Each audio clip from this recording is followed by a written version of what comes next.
തങ്ങളുടെ രാഷ്ട്രീയ പ്രവർത്തനം ജിഹാദ് തന്നെയാണെന്നാണ് അമേരിക്കയിലെ ന്യൂയോർക്കിലെ ഡെമോക്രാറ്റിക് പാർട്ടിയുടെ മേയർ സ്ഥാനാർത്ഥി സൊഹ്റാൻ മാംദാനിയുടെ ശിഷ്യ ഹദീഖ മാലിക് പറയുന്നത്.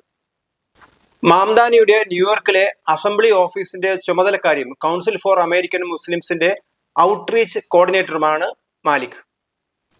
മുഹമ്മദിന് വേണ്ടിയുള്ള പോരാട്ടത്തിൽ എന്ത് ത്യാഗവും നേരിടാനാണ് അവർ മുസ്ലിങ്ങളോട് പറയുന്നത്.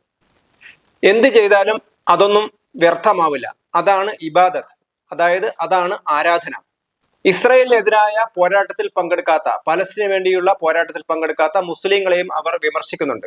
അമേരിക്കയിലെ സോഷ്യലിസ്റ്റ് എന്നാണ് സൊഹ്റാൻ മാംദാനി അറിയപ്പെടുന്നത്. പക്ഷേ അയാളുടെ ശിഷ്യ പരസ്യമായിട്ട് മുസ്ലിം അനുകൂല നിലപാടാണ് സ്വീകരിച്ചിരിക്കുന്നത്. നേരത്തെ ന്യൂയോർക്കിൽ ഇസ്രായേലിനെതിരായ പലസ്തീൻ അനുകൂല പ്രകടനത്തെ പോലീസ് തടഞ്ഞ സമയത്ത് പോലീസിന്റെ മുൻപന്തിയിലുണ്ടായിരുന്ന മുസ്ലിമായ പോലീസുകാരനെ, മുഹമ്മദ് എന്ന പേരുള്ള പോലീസുകാരനെ, അദ്ദേഹത്തിന്റെ പേര് മുഹമ്മദ് ആയതുകൊണ്ട് ആ പേരിനെ അപമാനിക്കുകയാണെന്ന് ആരോപിച്ചുകൊണ്ട് ആ പോലീസുകാരനെ പരസ്യമായി പേരെടുത്തു പറഞ്ഞ് പന്നി എന്ന് വിളിച്ച ആളാണ് മാലിക്.